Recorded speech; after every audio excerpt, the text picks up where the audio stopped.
Hello everyone. रात का 1:12 बज रहा है, यानी कि 1:15 होने वाले हैं और अब मेरे सोने का टाइम हो रहा है। अ, इस वीडियो में हम कुछ चिट-चैट करेंगे रात के समय और ये चिट-चैट होगी हमारी इस बारे में कि रात में सोने के पहले हमें अपने चेहरे पे क्या-क्या लगाना चाहिए। बहुत सारे लोगों ने मुझसे स्किन केयर रूटीन पूछा था, तो देखो मैं ऐसा कोई स्किन केयर रूटीन नहीं करती हूँ जो कि बहुत ही स्ट्रिक्ट लाइन वे में मैं उसको फ़ॉलो करूँ। बट हाँ, कुछ चीज़ें होती हैं जो बेसिकली आपको अपने स्किन पे सोने के पहले लगा लेना चाहिए, जो कि थोड़ा-सा रात में आपकी स्किन को ना थोड़ा-सा हाइड्रेट करते हैं, थोड़ा-सा हेल्दी बनाने में हेल्प करते हैं। तो what I follow I will tell with you. तो सबसे पहले हमारे पास है 2% सैलिसिलिक एसिड सीरम। ये सीरम जो होता है नॉर्मली बोला जाता है कि सैलिसिलिक एसिड सीरम हमेशा हमें रात में यूज़ करना चाहिए। 1 से 2 ड्रॉप इज़ इनफ। अगर मेरे जैसा बड़ा मुँह हो आपका तो आप 3 ड्रॉप भी ले सकते हो जैसे कि मैंने अभी 3 ड्रॉप्स लिए हैं। लेकर के सिंपली इसको डैप-डैप करके अपनी स्किन पे लगा लेना है। तो देखो सैलिसिलिक एसिड सीरम जो होता है ना, वो नॉर्मली कोई डॉक्टर आपको अगर कभी एडवाइस करता भी है तो ही विल एडवाइस कि आप नाइट टाइम में यूज़ करो, क्योंकि नाइट टाइम में यूज़ करने से एक फ़ायदा होता है। सैलिसिलिक एसिड सीरम जो होता है it is a skin sensitive. तो इससे क्या होता है ना, कभी भी अगर आप लगा करके अचानक से सन में निकल जाओगे और सन का एक्सपोज़र हो जाता है तो मोस्ट ऑफ द टाइम क्या होता है कि बहुत सी कंप्लेंट्स आती हैं कि स्किन में सेंसिटिविटी रिएक्शन हो जाते हैं और फिर आपका चेहरा जहाँ सुंदर होना था है वो ख़राब हो जाएगा। तो सबसे इंपॉर्टेंट चीज़ है, सबसे पहला सैलिसिलिक एसिड सीरम। इसको लगा करके 1-2 मिनट के लिए छोड़ दो ताकि स्किन में थोड़ा-सा आराम से रीडली एब्ज़ॉर्ब हो जाए। सैल मैंने बहुत रिसेंटली यूज़ करना शुरू किया है, इसके पहले मैं यूज़ नहीं करती थी, but because of my friend suggestion, मेरी मम्मी की डाँटों की वजह से मैंने शुरू किया था एंड देन आई रियलाइज़्ड कि एक्चुअली में जो हमारी बहुत झुर्रियों जैसी पतली-पतली लाइन्स सी आ जाती है ना, वो सब रिलीव करने में बहुत ज़्यादा हेल्प करता है। तो ये बेसिक जिसे कहते हैं ना, बेसिक टर्मिनोलॉजी में मैं आपको समझा रही हूँ, तो yes you can use it and you will see the changes खुद से 1 महीने के अंदर ठीक है। Then we have vitamin C serum. तो देखो यार, विटामिन सी सीरम ऐसा होता है कि हफ्ते में 1 बार या फिर 2 बार आप यूज़ कर सकते हो depending.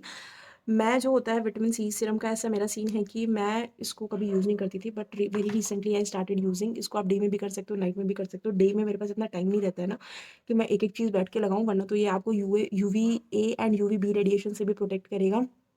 But the most important thing about vitamin C is it contains a lots of antioxidant. It helps collagen synthesis and skin को अच्छा एकदम अच्छा विदाउट रिंकल्स विदाउट लाइंस बनाने में collagen is very very important. तो if you are using vitamin C specially in your under eyes region, it is going to give you a gross changes in your skin, है ना। तो you can use it and कभी भी use कर सकते हो, day में भी नाइट में भी। मेरे को तो नाइट में टाइम मिला है, तो देख रहे हो 1:15 रात की मेरा स्किन केयर रूटीन चल रहा है। तो yes. Then retinol based cream. तो this is actually a night cream जो कि डॉट एंड की तरफ से है। पहले मैं रेटिनॉल का सीरम यूज़ किया करती थी नाइट में सोने के पहले। फिर बाद में ऐसा हुआ कि रेटिनॉल जो होता है ना, it is very sensitive compound, मतलब इट्स लाइक ये वेरी रिएक्टिव कंपाउंड। तो अगर आपकी सेंसिटिव स्किन है ना, तो जो रेटिनॉल होगा बहुत ज़्यादा रिएक्ट कर सकता है। तो ये जितने भी प्रोडक्ट्स मैं आपको बता रही हूँ ना, एक बार स्किन पैच टेस्ट ज़रूर कर लेना लगाने के पहले। ऐसा ना हो कि कोई भी क्रीम आपने मंगाई और अपने चेहरे पे सबसे पहले डैप-डैप करके लगा लिया, है ना? ऐसा कभी मत करना, क्योंकि ये सारी बहुत रिएक्टिव चीज़ें होती हैं। आप एक बार लगाओगे and then you will realise कि आपको अगर स्किन कोई सेंसिटिविटी नहीं हो रही है, then only apply it on your face, है ना? तो मैंने एक्चुअली स्टार्टिंग में रेटिनॉल सीरम यूज़ किया था लगाना। रेटिनॉल जब भी यूज़ करना है नाइट में यूज़ करना है, क्योंकि डे में अगर आप यूज़ करते हो और स्किन का आपका रिएक्शन हो सने का रिस्क होता है वाया सन, क्योंकि it's a vitamin A compound and ultimately अगर सन एक्सपोज़र होगा तो ये रेटिनॉल जो होता है वो ब्रेक हो जाता है ना? जिसकी वजह से इफेक्टिवनेस इसकी कम हो जाती है, एब्ज़ॉर्प्शन कम हो जाता है और कई बार स्किन सेंसिटिविटी भी होती है।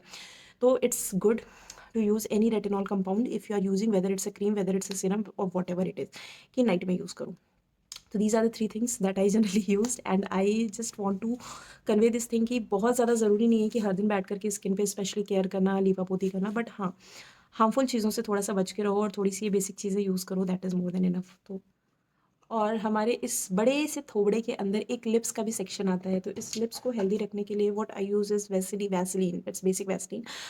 आपके घर में कुछ भी हो, बोरोलीन हो, बोरोप्लस हो, एनीथिंग, घी हो, कुछ भी लगा सकते हो, है ना? मेरे तो हॉस्टल में यार वैसलीन है, तो मैं वैसलीन लगा ले रही हूँ। होता क्या है कि देखो, लिप्स को हाइड्रेटेड रखने के लिए सबसे अच्छा है कि ज़्यादा से ज़्यादा पानी पियो और खुद को हाइड्रेटेड रखो।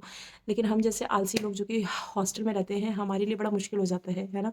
नीचे जा कर के वाटर कूलर में पानी भर के लेकर के आना। तो हम लोग तो अपनी ज़िंदगी जी रहे हैं, अपने लिप्स को वैसलीन के सहारे हेल्दी रखे हुए हैं। आप लोगों के घर में पानी अच्छे से मिल रहा होगा, आप लोग पियो, हेल्दी रहो और बस दैट इज़ इट। अब मैं अपने ये झाड़ू जैसे बाल अच्छे से 2 चोटी करूँगी and then I will go to sleep, ठीक है?